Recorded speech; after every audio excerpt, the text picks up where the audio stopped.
Joe Rowling asked me to read this here today. Having seen Dan Radcliffe's screen test, I don't think Chris Columbus could have found a better Harry.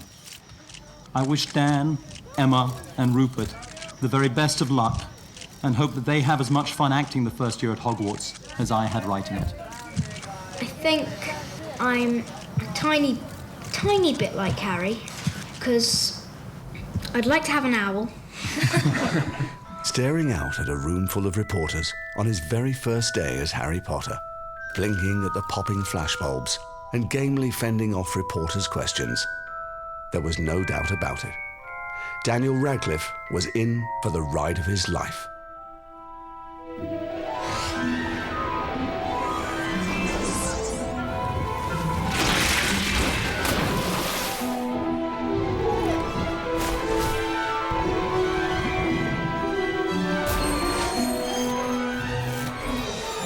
For 10 years, Daniel has lived the fantasy on the cloistered sets at Leavesden Studios and facing the frenzied excitement of fans from around the world.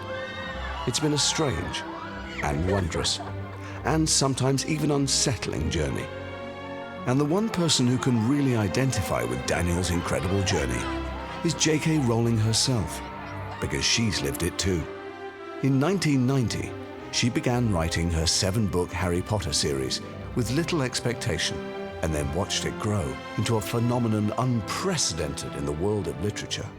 And now, for the first time on camera, J.K. Rowling and Daniel Radcliffe will share their experiences over a decade of Harry Potter.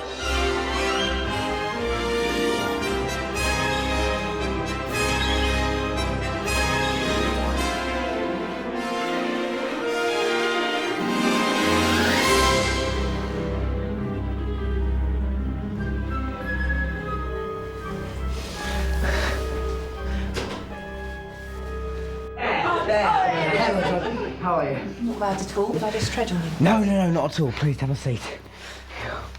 Excellent. So, this is exciting. Yes, it is exciting. This is our chance to ask each other all the things we've asked each other off camera, but now do it in front of the camera. But now do it in front of the yeah, camera, yeah. absolutely. And I'm going to try and be much more profound and insightful than I ever have been off camera. Go for it. I'm looking forward to this. Okay. Yeah. This is my chance where I realised that doing the interviewing is actually not an easy thing to do at all. That's okay. We can swap. I can interview you. Yeah. That would be brilliant. Okay, so I thought to begin at the beginning, how involved were you in the casting process, and how much do I have to thank you for? But do you remember working with Chris? Or? Yeah, I was involved, not to the extent that I was sitting on auditions, but they were keeping me really fully informed. As you know, we found Rupert and Emma, and they were perfect, and that was a done deal, and we still couldn't find you. Will you say how you were found? Well, it was just it was amazing, really. It was a bizarre kind of moment. Originally, what had happened was that David Heyman, the producer, knew my dad because my dad had been a literary agent, and my dad had worked with David's mum. And so David sort of asked my dad if I would audition, and the original deal that we'd heard was going to be to do 6 films, and it was going to be done in America, and it was all sort of, It was going to be done in America. No one ever told me that. Well, obviously, maybe that's why it changed, because you probably put your foot down at some point, or they just went, Joe won't agree to that.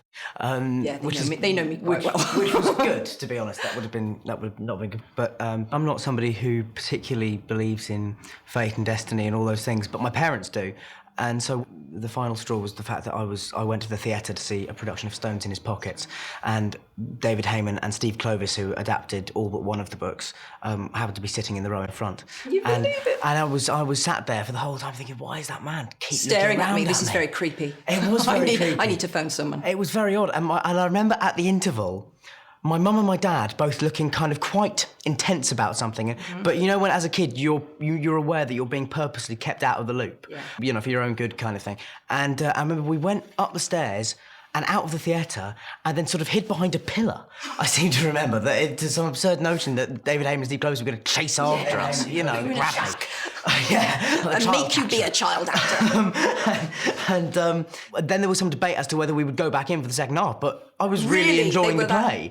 Yeah, and so we went back in, and then the next day my mum and dad sort of went, oh, well, maybe it is the gods sort of trying to tell us something, But there were a lot of strange coincidences. And then they called me and said, we think we've found him. And then the first time I ever saw you was on screen in my sitting room at home. Because they sent me a video of you. And the curious thing is, and I'm like you, I don't believe in fate and destiny. Which is interesting because it comes up so much. Yeah, absolutely. I think you make your own. Yeah.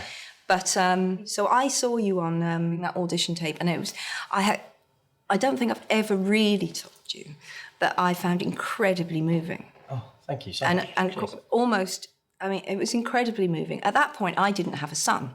Oh, right. Yeah. So, and I phoned David up, and I said, he's great, he's fantastic. And I did say to David, it was like watching my son on screen. Because after all, Harry feels like this ghostly son that I've had in my life. But, you know, to be honest, you and Rupert and Emma are all too good looking, frankly. You are, you know, the characters were geeky, and you... Did you know that was going to happen? Did you sort of think they might... I'm not an idiot. Yeah. I did, particularly when do you know what? It was really lucky I spoke to Emma first on the phone before I met her, because I fell absolutely in love with her. She said to me, I've only ever acted in school drama plays before, and God, oh my God, I'm so nervous, I can't believe I got the part. And then she spoke for like 60 seconds at least without drawing breath, and I just said, Emma, you're perfect. And then when I met her, and she was this very beautiful, which she still is, of course, beautiful girl, I just kind of had to go, okay, it's film, you know, deal with it. I'm going to still see my gawky, geeky, ugly duckling Hermione in my mind, but... Do you think that in a way we shot ourselves in the foot with things like that for then Emma's reveal in the fourth film, where she comes downstairs and there is supposed to have been this transformation? Well, exactly. Because we're all looking going, well, she was already a beautiful girl. Yeah, big deal. Now she's a beautiful girl in a beautiful dress. Yes. And putting her in Fair Isle sweaters in the first film didn't make her ugly. Not that Hermione in the books is ever ugly, but it was quite a big deal for me that I had written... you know, a strong female character who was primarily about brain, and that she chose to become a little more groomed and glamorous as, you know, us geeks do at a certain point in our lives. But I accepted it. Emma's a great actress, and I loved her as a person. Yeah. And I felt there were so many connections between her and Hermione that did it matter that she was beautiful? Come on. But it was interesting you mentioned about that audition, because I was given a copy of my audition where I was... it turns out, because neither me, Rupert and Emma could remember this, but it turns out we did all audition together once. There was a screen test I didn't know that. Where they all tested us all at the same time. And I could hear Chris Columbus's voice off camera. Hello, it's the German Harry. Time to leave. Be gone from the library, now. Cut. Great work, guys. And I just remembered, God, he was brilliant. He was amazing with us. I don't think anybody else could have got the enthusiasm out of those... He's just the nicest guy in the world, isn't he? Nicest guy in the world. And a real family man. I remember meeting him and being... I don't know, where is not the right word, but obviously this is the person who's going to be taking my baby, and same way I felt when I met Steve Clovis, whom I absolutely adore as well. But, you know, first time you meet these people, and he was just such a nice guy, and the relief... both that my book would be in safe hands, but to be honestly, that you were all going to be in safe hands as well. In England, it's different than in America. In America, they treat you first and foremost as a star and then as a child, whereas actually you should be treated as a kid first and then an actor second. Do you think you had any idea that young of what you were really taking on? Not really, because I wasn't even then fully aware of the scale of the phenomena at all. I mean, I'd had the first two read to me by my dad, who incidentally did a great basilisk voice. Did he? Yeah, fantastic back in the day. I did actually at one point. I can actually imagine your dad doing that. Yeah, my dad, I did actually suggest it to Chris Columbus, which my dad was completely mortified by. But no, I was, no, I don't think I could have ever had any, and even now, I don't actually think I have an understanding of how far it reaches, because it is a case of not being able to see the wood for the trees. You know, I'm so much in the middle of it that I actually can't see how far out it stretches. I had exactly the same experience, although I think for a while I deliberately kept myself insulated from it. I didn't want to think about it. And when people would give me statistics, so many books sold or so many territories covered, and you just think, I just want it to be me and my desk. I don't... And you know, again, people will watch and think, oh, come on, you know, you could see the royalty checks coming in. I'm sure you noticed this. Yes. And absolutely, I knew it was. But there was a scariness and a pressure.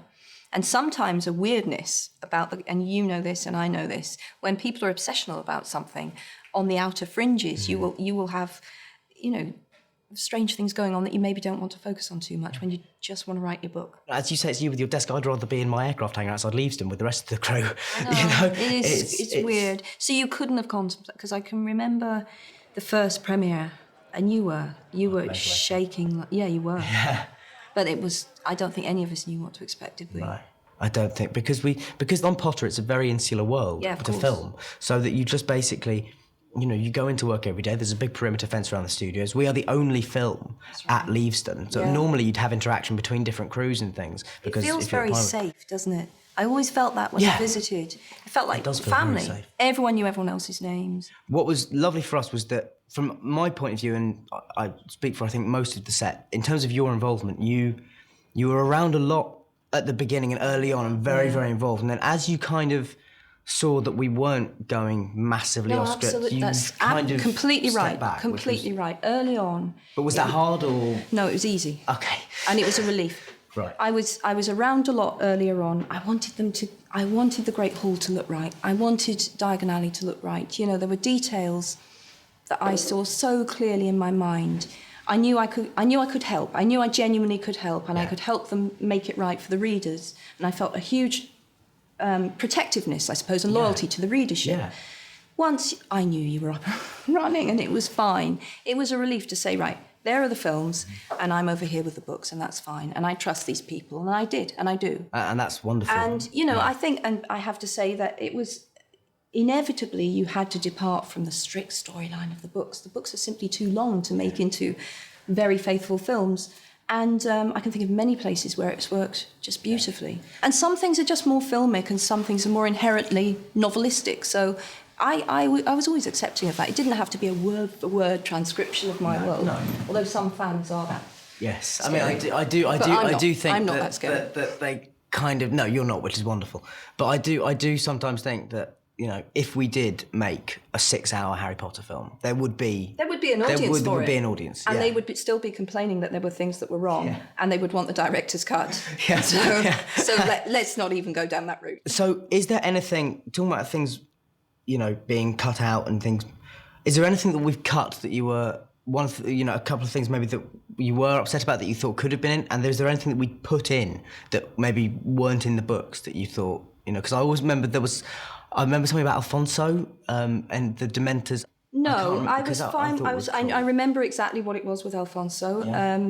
There was first of all, on the Dementor point, I thought he did those beautifully, and I loved the fact that they really created that visceral dislike. I loved what he did with the Dementors. Cool. What it was there was something in the script that Alfonso really wanted to get music into the film. Right. And he put the choir in, which I loved. Yes. But at one point, he had this rather bizarre scene where I think Flitwick was conducting, and there was this there were miniature people in an orchestra inside something, and this is my geekiness. I said to him, but why? I know it's visually exciting, but part of what I think fans really enjoyed about the literary world was there was a logic that underpinned it. There was always a logic to the magic, however strange it became. And I know it's intriguing to go through the mouth of whatever it was and see these little people, but why have they done it? Yes. For you to film it, that's just what it feels like. Yeah, normally with the magic, there is a point. So we had a bit of a discussion about that. Okay. Sometimes I would dig my heels in on the funniest things. I'd be saying, change the costume, that's no problem. Yeah, I don't mind if that happens in that city instead of that city. And then all of a sudden I'd say, but they wouldn't do that spell. Why would they do that there? Yeah. So I think sometimes I confused people. But I also remember, right back into the beginning, when you were cast, I remember David Heyman calling me up and saying, we've tried green contact lenses. We can digitally alter his eye colour post-production. How important is it that his eyes are green? That I will, thank you for. And I said, the only really important thing is that his eyes look like his mother's eyes. So if you're casting Lily, there needs to be a resemblance, but they don't absolutely have to be green. Oh, thank Christ, he said.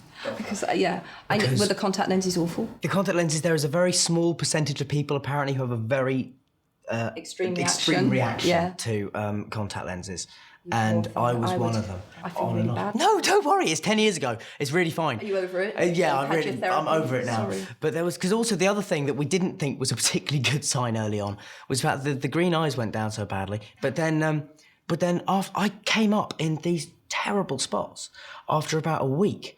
And I, then in my teen years did get bad acne, but I was 11 at the time. You never looked like you had bad acne. Was that great makeup? That was great makeup and some visual Because effects. I've been walking around for years saying it's incredible none of them ever even got spots.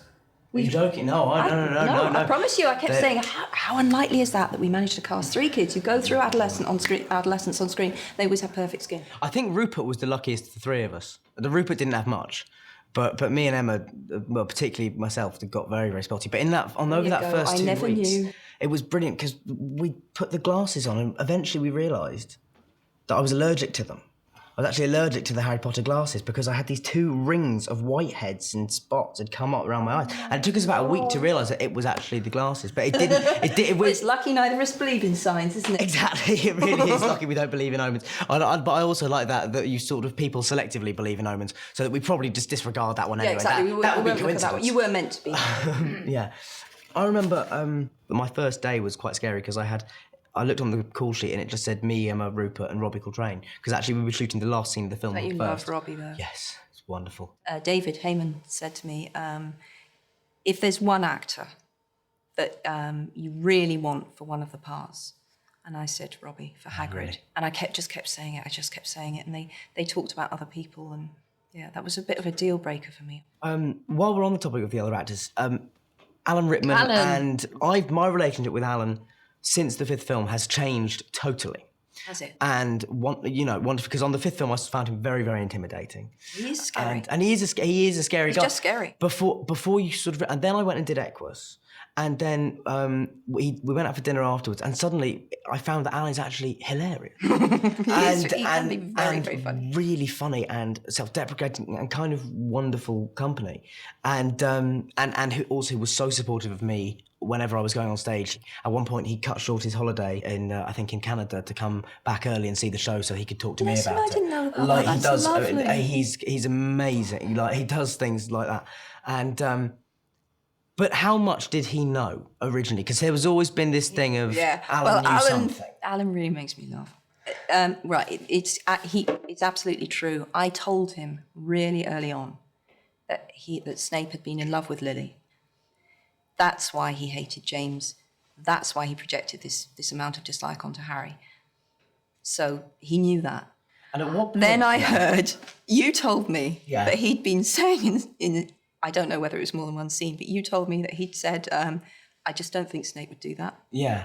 given what I know. Yeah. And I do thought, remember Alan, that. are you really milking this now? If your camera angle's not good enough. No, I really feel at this point Snape would be centre stage in The Good Life because of what I know. So then do you remember we were talking about, I said, well, let's just pretend I've told you loads of stuff. So anytime they try and make you, but you wouldn't go for it. No, I didn't. Very principled of you. They were trying to get me the other day. They're all trying to get me to get a bit pissy about stuff because they wanted to go home early. I've still not gone into the crew pressures yet. It was funny about sort of telling things because people used to say to me all the time, have you told the actors? Have you told the actors what And happens? I don't think we wanted to know. And you didn't want to know. And I don't think anyone really believed that. But I think partly, I know that you started winding people up and saying that I had told you stuff, but that was on set. Yeah. I mean, among the cast, wasn't Yeah. it? And then you got more than you bargained for because then you got a taste of what it's like to be me, didn't you? Yes, then I got everyone coming up, and it was. So you had to back so off I really from had to that kind of admit that position. I'd actually known nothing all along. It was the one night you came and saw Equus was also Just the the night night that somebody they threw an threw the- owl at a stage. An owl onto stage. And Stuff you said to me, not real. that's the only time that's happened. I said, well, I threw it. Yes. Coincidence. Yeah, I'm sorry about that. And afterwards, I remember I turned around to you and said, Do I die? Go on. I've got to ask. "Go on, do I die?" And you very cryptically sort of paused for a moment. Said and you then get a death scene. You get a death scene, which was sort of. And I saw you double take. You knew. Yeah. You said, Yeah. At that point, I was kind of like, okay, I sort of vaguely have some idea what's going on. and Neil, my husband, afterwards said, what did Dan ask you when he lent into you? I said, he asked if he's going to die. What did you tell him? I said, I'm not telling you. So did Neil not even know? Really? But so because I remember hearing a story at one point about, you killing off a character and becoming very upset about it. And would you not be able to talk to him about that kind of stuff? I think I told him in advance of Dumbledore. Okay. But he didn't know whether Harry was going to make it. No one knew. Really? You really were living with that weight then? It's funny because Matthew, I remember seeing Matthew at the premiere for... He's brilliant, isn't he? He's brilliant. Yeah. And there's another example. You know, they cast what they think is this plain-looking kid, and he grows up to be this kind of rock god. And also one of the coolest, most hard-working guys on that set. Yeah. I met him at the premiere for Half-Blood Prince, and I said, there's some great stuff for Neville in, and he went, I don't want to know! All right, sorry, just trying to liven up the conversation. There you are. But you can normally rely on me and Matt for understatement. He was pretty forceful. In the books, obviously, it's how much were your school days kind of influential on the kind of not obviously in the magic, but in the no, not at all. I went to a comprehensive. All right, so okay. it was. Cool. So all these kids you've inspired to go off to boarding schools. Yeah, God, which was the very last thing I wanted to do. Actually, it certainly wasn't pro boarding school. It's simply logistics. There's a logic underpinning the world, and if you are a part of society who's living in secret, and you want to gather together a large number of your children and teach them potentially dangerous and explosive things that could expose the whole society, you are going to do that in an isolated place, and you probably are going to have them board there. Yeah. It was just logistics. Yeah. But of course, there is an appeal to young people, and there was to me the idea of just being together with the young people and being divested of your parents. Yeah. I think that's quite appealing. Yeah. It's much more interesting to write about if you're talking about kids with kids, and the authority not being parental figures. It just allows them much more leeway. Yeah. So that's why it was. But it was no kind of a yen to recreate any sort of 1940s boarding school in the slightest. I know this for a fact, and I'm afraid people will just have to take my word on this, because after all, I have met thousands of the kids who've read these books. Children from virtually every walk of life would like to go to Hogwarts. Oh, yes, absolutely. I still would. Well, you know, it's an exciting place. It's spooky. It's mysterious. They get rid of their parents. Yeah. They get to have feasts every day. It's, in some ways, a fantasy. It's a dark fantasy because there are things there that are frightening. Yeah. But you could have quite a nice life at Hogwarts as long as you kept your head down. And weren't friends with friends with Harry Potter, who kills everything he touches. Moved to Midsummer. Why'd you go and live there? It's a terrible idea. Don't be friends with Harry. Yeah. Because, in a way, because what I like about Harry as a character is that one of the things that sort of marks him is that so many of his relationships and so many of his most important moments in his life have been to do with death. And, you know, for instance, his relationship with Cho Chang. He's Typhoid Mary. Everyone who enters a room with Harry is going to cark it at some point. Exactly. I mean, you don't hang out with him. Well, exactly. Talk about an aura of doom. Yes, and that, of course, that was quite deliberate, and he's because the prism through which I view death in all its many forms. Wow. Of course, yes. As the books went on, and you realised that actually suddenly it was getting a massive adult fan base as well. Did you then realise you could gear it more toward adults in showing that kind of stuff, or were you always going to confront kids kind of with that? No, I always... Anyway? Well, it's a very good question, because clearly I never went into it expecting to pick up an adult fan base the way that I did. Having said that, I had said from the very first, I said to my first editor, Barry Cunningham, I want them to grow up, and it will get darker and it will get scarier. And I think you can see that happening right up till 4. I mean, obviously, after 4, things get very scary, but I always knew they would because Voldemort's come back. Yeah. So some very nasty stuff happens. So I really went where my pen took me, and bad though it may sound to some people, I never really considered my readership in that way. I never sat down and thought, I just wrote what I wanted to write. Yeah. And things got darker and darker and darker, as you know, and... So be it. Yeah. So coming on to Potter, how much then did you know from the beginning? Because there's it's almost become part of the legend of Harry Potter, that you knew all of it, and that and as these things do, they get out of hand. So the last chapter went from being written to being in a safe with an armed guard. It's always rubbish. Always rubbish. It was nothing was ever locked away in that. And did you fuel that at all, or? Well, there was a degree of truth. I had very early on, but not the first day or anything, probably within the first year of writing, I wrote a sketch for what I thought the final chapter would be. So that's true. But it did change. Okay. Because at least one character was alive in that version of the character that subsequently I killed. So, you know, there were a really? couple of people. Can we hear who? Lupin was supposed to make it, and of course really? he didn't. No. Yeah. Lupin's one of my saddest ones, I have to say. Me too. That was pretty Me awful. too. I hated killing them, Yeah. but they had to go. You've got the chip of ice in the heart of a writer, as Graham Greene Jesus. says. Well, now, here's another thing, because was there ever a chance that one of the main... Because I was convinced that one of the main three had to buy it, eventually. One of them was Funnily enough, I planned from the start that none of them would die. Okay. Then, midway through, which I think is a reflection of the fact that I wasn't in a very happy place, I started thinking I might polish one of them off. Out of sheer spite. There, now you definitely can't have him anymore. Midway through the book or midway through the series? Midway through the series, right. Yeah. But I think in my absolute heart of hearts, although I did seriously consider killing Ron. Really? Anyway, I can tell you exactly. It's a real relief to be able to talk about it all. It's fantastic. It must be lovely, actually. It's lovely. The truth is, I always knew, and this is from really early on, that I was working towards the point where Hagrid carried Harry, alive but supposedly dead, out of the forest, always. I knew where we were always working towards a final battle at Hogwarts. I knew that Harry would walk to his death. I planned the ghosts, for want of a better word, coming back, that they would walk with him into the forest. We would all believe he was walking to his death, and he would emerge in Hagrid's arms. So that's what always kept Hagrid safe, because Hagrid actually would have been a natural to kill in some ways, but because I always cleaved to this mental image of Hagrid being the one carrying Harry out, and that was so perfect for me, because it was Hagrid who came and took him into the world, and then Hagrid who would bring him back, and the onlookers would believe he was dead, you know, and just the physically Hagrid being so big and fatherly, and Harry being limp in his arms. So that's where we were always going. That's amazing. It's interesting that something like that image actually kept Hagrid safe. I like that phrase. That it almost that's protected exactly him. Hagrid was never in danger. And as I say, Lupin, when I first created Lupin, I had no intention of killing him. And then it was sort of borne in upon me that Lupin had to die, which is awful. Yeah, I mean, that's a horrible I knew he had to go, and the reason he had to go was ultimately, I mean, in the final book, you're looking at a war, aren't you? And what's horrific about war? Well, one of the horrific things is leaving children fatherless, motherless, and so on. And I just came to a point where I thought, I'm going to have to show that again. And the most powerful way of showing that is to kill parents that we know and to leave another baby boy is orphaned. You know, it happened in the first war, and Harry was that boy, and now it happens again. But you know, I gave him Harry as a godfather, and you hear about him in the epilogue, and you know that he's all right in as much as he can be.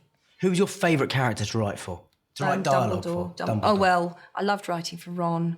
Yeah. I loved writing dialogue. I miss Dumbledore the most, because he came from I always feel like he came from somewhere back here. It felt quite automatic writing when I wrote Dumbledore. He was telling me things I needed to hear sometimes. Oh, really? I really liked that, yeah. That's amazing. Yeah, so I miss him. You know, to people watching this, there is a very cynical way to watch this. The way we're talking about these characters, if they are real people, and people, I think, just need to understand that for you it's been pretty much 20 years with these characters at this point. Yeah, 20 years, yeah. You know, and for me, 10. So you do get not just attached to the actors who I play, but the notion of them as the principles of those characters. And a very ongoing relationship with them, and thinking about them as though they're real people. And just living with them, they're in your life. They're in your life the way real people are. Yeah. Well, I was going to ask about, I do feel I have some duty on a personal level as well, because I've always had my own suspicions about this. Dumbledore being gay... You were going to ask something completely. Yeah, go on. Dumbledore being gay. Yeah. Well, was that something that was just thrown out for the American press to get them stirred up a bit? No. No, it did. No, it did, which is obviously was very funny. But but I found people's reaction to that really interesting, and I'll tell you why. By the time that I said that, I had been working on these characters for 17 years. Now, not many writers have ever been with the same set of characters for that long, so I feel I can sort of speak for all of us who have to say it becomes a very intense experience, and inevitably you are going to know things about characters, and I'm characters in the plural, that are not in some cases will be relevant, and you'll think, oh yeah, this is the moment that becomes relevant, and I will say that or show that. Right. For example, Professor McGonagall, I had a whole history worked out for her that I thought at some point would become relevant, that she'd had a love affair with a muggle, and that she'd had this quite tortured past, and she ended up being this celibate elderly teacher. Never became relevant, never happened. And as time went on and I got to know Dumbledore, but this is before the publication of Philosopher's Stone, so bear in mind, at this point, I've been with him for 7 years. I knew he was gay. I just knew he was gay. Okay. And to me, it was not a big deal. This is a very old man who has a very terrible job to do, and his gayness is not really... Part of it. It's not really relevant. Very relevant to him as a character, because I always saw him as a very lonely character. And I think that there is, in fact, a hint of it in 7, because the relationship he has with Grindelwald, he fell very hard for this boy. He's awfully trusting of this good-looking young man when he shows up. And don't you think it was perfect that Dumbledore, who is always the great champion of love, Harry, love will save us, love, his one great experience of love was utterly tragic. Yeah. It was with someone who was dangerous and demonic. Yeah. And so, you know, and created absolute havoc in the world and created havoc for him. So that was my idea of Dumbledore's tragic backstory. Yeah. Now, I liked leaving it open so that perhaps a more worldly reader would see that there was, that may have been in that relationship. And perhaps a 9-year-old would think he made a great friend and he trusted him. Exactly. Do you know? So I was okay with that. Through all the books. But in the context of how I was writing about him, in other words, he's giving... Oh, clearly, he's John the Baptist to Harry's Christ, isn't he? He's the nearly ran man, the man who nearly could have had the Hallows, but he was too power hungry. That was what was interesting to me about Dumbledore. So he's used in the book, clearly, he's the fount of all worldly wisdom, and he teaches Harry what he needs to teach Harry because he recognises that Harry is going to be the one, or Galahad to Lancelot, or whatever you like. No, I like John the Baptist. He's the more flawed one. He was the nearly ran. Yeah. That to me was what was interesting about Dumbledore. Do you remember in the first draft of the script for Half-Blood Prince, right? When Harry's at the station and Dumbledore comes to meet him at the station, and in an early draft of that script, Dumbledore said to Harry, he said, I remember a young woman with eyes of flashing whatever, raven-haired. And I read this, and I scribbled on my copy of the script, Steve, Dumbledore is gay, shoved it up the table. And Steve, oh. So that's why that line didn't make the film. Okay. It's interesting, actually, if you start to think for a moment, not about these characters being characters, but if you think about the characters, the lives these characters actually have within the books, and the fact that to a certain level, because they exist in the collective consciousness of a generation, they do exist. Because I always think that's one of the wonderful things about Potter and the Potter fan base, is that whereas if you think about the other big costume wearing and all that kind of stuff that goes with it, is things like Star Wars and Star Trek. Yeah, absolutely. But what's interesting is that Potter, because it started off as a literary thing, has kind of created a generation of the same kind of mentality of geeky thoroughness, but with an appetite for reading and literature, which is kind of amazing. It was wonderful, isn't it? It was just the most wonderful thing. And at the last premiere, because obviously I'm not meeting readers in vast numbers at the moment, because I finished the books, and so to meet them again through the films is really great. I can't deny that. It's lovely. It's really lovely. Before the books even got picked up, until, sitting in this hotel room, yes. What are some of the surreal, kind of bizarre, where do you start, I suppose? But for me, the last premiere was mental. It was mental, wasn't it? When mental. It was pouring with rain. And it felt more extreme than any of them had. Yeah. I think that I was in a place of false security, in that I felt that the books are finished. So the excitement will really drop. Fool. Yeah, was I ever? Because I got out and it was like aircraft engine noise, wasn't it? It was scary. Were there more people there? It felt like that. It felt like it, because there's this one moment where I looked out over one side and there was just these hundreds, this sort of tumult of people just surging forward, and all drenched. Yeah. And if there'd ever been a moment when I could have absolutely just formed a dictatorship. Exactly right. I could have just said, we'll march on the palace, and they all would have joined me at that moment. It's scary having that feeling. I've had that feeling. In fact, the reading that I did to sort of launch Phoenix, which was at the Albert Hall. Was it at the Albert Hall? I think it was at the Albert Hall. And they had all these graphics behind me. It was like Nuremberg. It was insane. I'm looking up thinking, who designed this? But yeah, you get these moments where you think, right, Harry Potter fans, let us march. Absolutely. You think some of them would. Oh, they would, absolutely. Lucky I don't have any of those. I don't have dictatorial impulses now. But no, I mean, the only thing you can do is laugh at it, and it's hilarious, and it's so funny. I mean, it's bizarre. I mean, when somebody, tries to, for instance, when somebody once tried to jump into the front seat of the car with us, does somebody try to follow us in afterwards? You've got two reactions to that situation. You can either be terrified and think, oh, people are going to try and get into my car, or you can think, that's hilarious that she tried to do that. I'm fine now that I'm safe and it's all fine, and that was quite funny. But no, those first. I don't want people to jump in your car, you see. Yeah, that makes me uptight. Okay, sorry. See, this is the thing, is I always get a lot less annoyed by it than whoever I'm out with. Yeah, but that's also true of me. When spooky things have happened to me, it's much easier when you're the target, I think, to think, it happened, that's fine. Whereas people around you are completely freaked out and saying, you mustn't ever be alone in a car again. Yeah, exactly. But did you... Because you've been subject to sort of internet rumours and stuff, the crazy stuff that comes with it.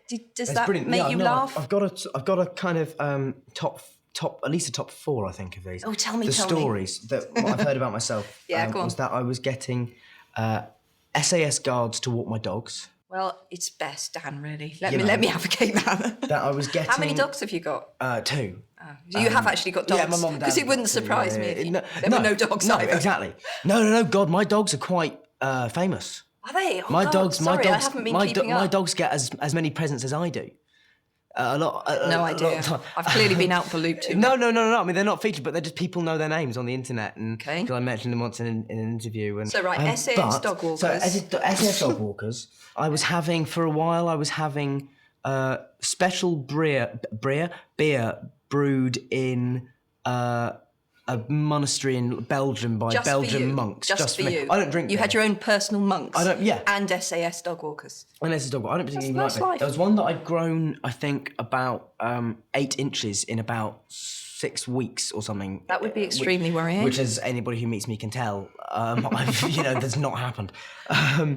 And the one of my favourite ones was the rumour that I was going to be having a statue made of myself for my living room. Solid gold, I hope. I think they obviously think I live sort of like some Roman emperor, like Caligula, just building statues to myself everywhere around, dotting them around the studio. Just as a Rupert might have himself made in chocolate. Yeah, he could do something like that. Absolutely, that would be quite... he might just have himself encased in it and eat his way out. That's what. Actually, that would be quite a good. I quite enjoy doing that.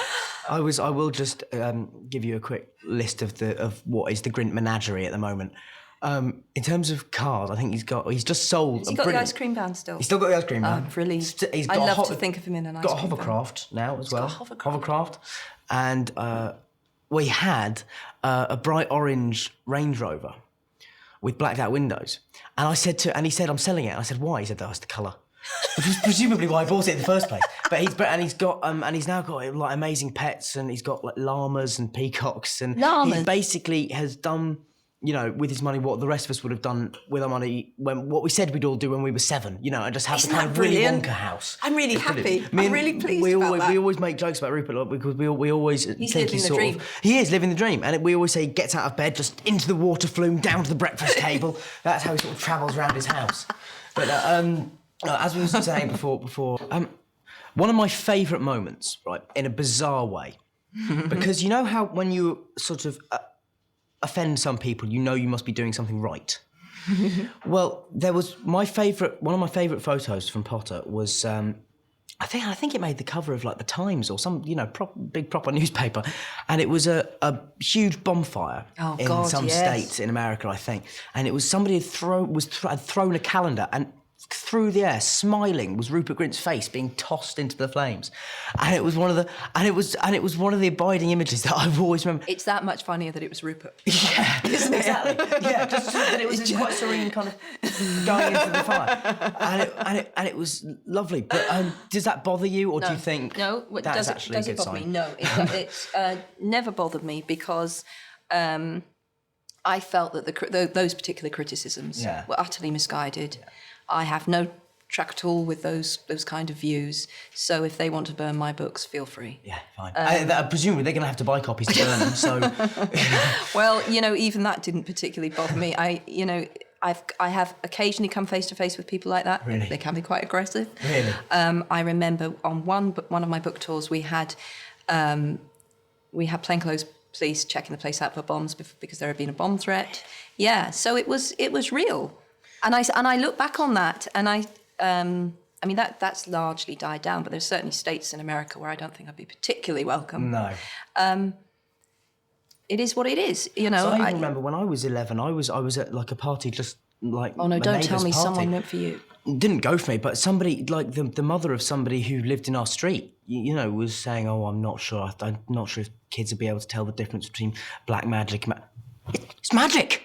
So what's the issue? It's a book." I have a real issue with anyone trying to protect children from their own imaginations, and I think that a lot of this goes on, and if we cannot acknowledge and embrace the fact that we all have a certain degree of darkness within us, some more than others perhaps, and bring it into the light and examine it and talk about it, this part of the human condition, then I think we will be living in quite a dangerous climate. And I think that's much more damaging for children. Absolutely. I think truth and openness are the The way moment to go. something can't be talked about is exactly. the moment it becomes a danger. Yeah. But sometimes it made me sad. I remember I went back to my old primary school, and that a child had been excluded from the reading. He was sitting alone because his parents didn't want him subjected to my evil influence, and that made me feel really sad. The opportunities that this has afforded me, because people in interviews, a commonly asked question I get is people say, do you think it's going to hold you back from, doing other projects and things like that? And actually, the chances are I never would have become an actor if I hadn't got this opportunity. That's so great to hear. You have said that to me before off camera. Yeah. But from my point, that's the best thing I could hear, that you feel that it's been a springboard rather than it's been a straitjacket, as people would have. Never would have got the chance to do Equus or My Boy Jack or any of the other stuff, and anything like. And that's the thing I think that anybody whose career was born out of Potter has to remember, that no matter what we do for the rest of our lives, the chances are they are things where the opportunities we never would have had in the first place if we hadn't got Potter. And we were involved in this extraordinary thing for 10 years of filming that was kind of unlike anything else that's ever been done, just in terms of the amount of people that are there and the continuity of everybody being there the whole time. Are you thinking about how you're going to feel when it ends? Because it's been so stable, hasn't it? Always filming in the same place, always the same people, which was wonderful. Which is wonderful, but equally... Does it feel strange that you know it's coming, or do you not really focus on that? Just recently, we've all started thinking about it more. Because, you know what, it was the moment was actually, I was talking to Amanda Knight and Lisa Tomlin, who do hair and makeup on Potter. Amanda's done my makeup every day for 10 years. And is an amazing makeup artist. Yeah, do you remember that day I came to visit the set and she'd painted, you looked really beaten up? And I walked you and Rupert, and I walked in the room and said, "What's happened to you?" And you said, "Well, if you don't know." Yeah. It's pretend. Oh, God, yes, I was already giving you drip at that stage. Yeah. I was like, excellent. But I was talking to them the other day, and they were talking about another job that they might have lined up afterwards. Yeah. And it was the first moment of actually, it wasn't sadness, and it was jealousy. Yeah. I was jealous that another actor was going to get those two, because Lisa's done my hair on the 6th and 7th film, but also she was on the 2nd and she's been in and out, and someone I've come to know very, very well as well. And so the fact that another actor's going to get them, I can imagine, is really is something. It's very peculiar, and I mean, it's going to be odd also because I've worked in a way with the crew on Potter in such a way that I actually feel much closer to the crew than I do to a lot of the cast. No, I really understand that. I think a lot of people who, and it certainly includes me before I became involved with these films, but people wouldn't maybe understand just how important the crew are. They're every day in, day out, they're the people you're seeing and working with and joking with, and I've come to understand that too. Because I've kind of worked out recently, particularly on this film, that success on a film set kind of relies upon the ability to concentrate very intensely for very short spaces of time. Yeah, it's the exact reverse of writing. Yeah. Right, yeah. And then you have to learn to switch off in the moments that you can, because you can't keep yourself at that level of energy all day, although I am quite hyper. You know, my mum and dad have often said to me they did get lucky when they got somebody with the kind of boundless energy that, you do have, and you always have had. Yeah. It's always been so apparent. Even when you were quite small, it was like you were 4 espressos ahead of everyone else. It was good. It was great. I think, which is why I don't drink coffee. Yeah, it does. Because you can't imagine me after that. Yeah. No, because I remember the first day we met, I think, was when you came in and all the kids were there. That's right, yeah. I think, and you know, Tom Yes. Felton had his Tom Diablo Felton had thing. his Diablo because he was, he showed my child, then very young, how to use it. And I was always I always had a real soft spot for Tom after that. Brilliant. And it was so ironic that we have this arch baddie, and he's about the nicest. I mean, we keep saying everyone's nice, but the fact is they are. There were never any brats. There was never anyone objectionable. They were all just really nice people. But Tom's such a sweetheart. He's a bit older than the rest of us as well, and was when he was younger, and had done a bit more work. Yeah. Like he'd done quite a few films. Yeah. And in his demeanour off set, that showed, I think. He was quite comfortable with being there, wasn't he? Yeah. But yeah, he was so sweet. I do remember that day, all of you in the canteen looking around. It was spooky. It is amazing. I remember Devon, who plays Seamus, very vividly from that day. Because he really looks like I imagined. Oh, really? Yeah, he was one of the ones they'd really cast someone over. Now, I think the way I'd imagined him. The other person we should definitely talk about, because who I do think is sort of, even though you notice what he does, he is the unsung hero of these films, Stuart Craig. Oh, God. Because his sets are... he's a genius. I mean, that's what makes he's just the world. A genius, yes. Yeah. Because it's the detail of everything. Because I think that's what has allowed us to survive as a successful franchise. Because we sort of have, because we started off at the same time as a whole host of other kids' fantasy films have sort of started. But the reason I think we've managed to do so well and sustain the story right to the end and keep people interested is largely down to, I think, the sets and the fact that the detail that goes into the world is so thorough, it feels complete. World. And I, again, as someone who's not, been involved in the film business and came to it entirely new, to be able to walk into the Gryffindor common room and pick up the comics and read them, it's so real, it's so fabulous. Kids who visit the set are blown away by it, aren't they? That they can walk into all of these rooms and play with all these things. Unfortunately, we've now lost the Gryffindor common room. I don't no, know is it gone? I don't know. It was my favourite set. I don't know where it is anymore. I think maybe it's probably. I don't think it's because it was everyone's favourite set. So I think it's probably been moved. Better not have been set up in someone's back garden. Oh no, I'm sure that's not the case. But I'm sure you it'd be did kept tell in me the everyone's museum. going around putting dibs on various props. Yeah, well, I'm really eyeing up my glasses. That's what I want. And I don't want. It's not what you want. You see, I think I would want my wand. See, the thing is, the wand for me is a less constant thing because it changed after the second film. It's a different wand I've got now. Oh, okay. And because in Alfonso's words, he said that he thought the other wand looked too smooth and like it was from IKEA, and so he gave me this sort of stick, and which was great. But all the chopping and changing with wands in the last book. I can explain it to you, Dan. Can you please? We are so struggling on this set. I have to say, I will get my wand and go. And whose is this? Who's this is again? Draco's mum's. Who does this really belong to? It's because we got and then trying to explain it then to Rafe when Rafe comes on as Voldemort, and I'm kind of looking at him in his Voldemort makeup, and he's asking me about the ones that I'm completely panicking, going, I've really got to find the most succinct way I can explain this to you in 2 minutes, but I don't know if that's possible because I remember I had to reread the end of 7 a few times. I was talking about the end of 7, the epilogue. The epilogue changed when because some people really I like the epilogue, but some people had a problem with it. Some people hate it. Yeah, a version of it was literally written 17 years previously to the book. A version of it was written, but as I said to you earlier, some people were in there who didn't turn up in the final cut and so on. Yes, I wanted to give a snapshot. I think what a lot of people felt about the tone of the epilogue was, so this is it, so it's over, so he's not a hero anymore, he's a sort of middle-aged man seeing his...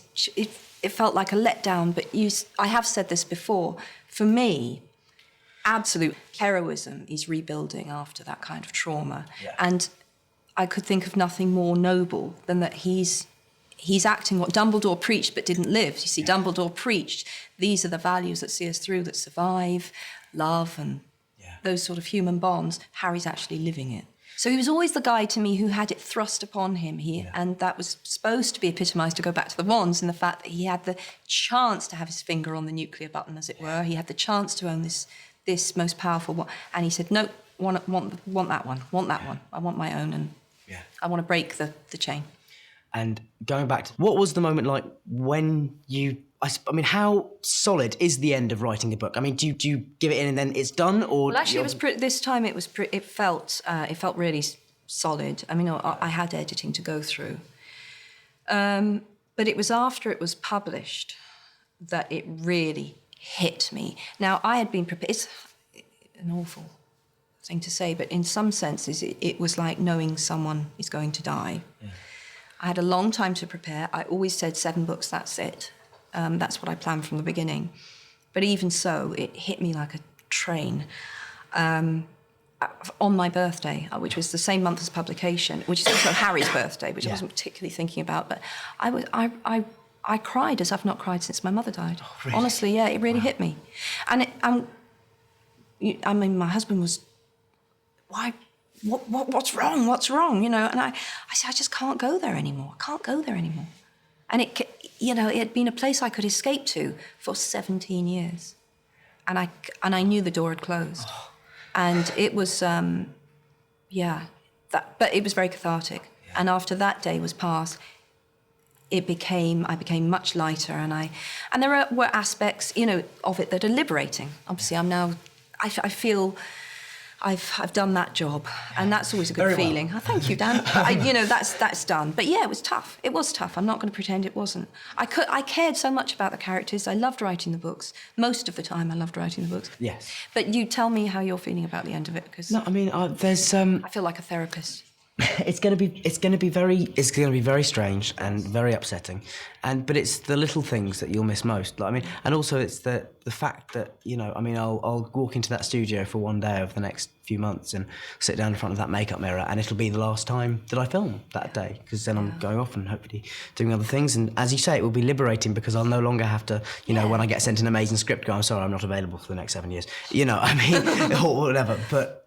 So I'm very excited about the opportunity to just live that sort of actor's life of just getting a job and going off and doing it, and and those kind of things I'm very excited about. But it's also, there's an awareness that it'll never be the same again, that I'll never have that period of time. And also it's not just, I mean, I look at this more, in terms of a landmark, more than my 18th birthday was, this is me becoming an adult now. That is me leaving the nest now, But no, it's been a good 10 years for me, so thank you very much. Oh, Dan, that's good to hear. Cool. Good one. Cheers.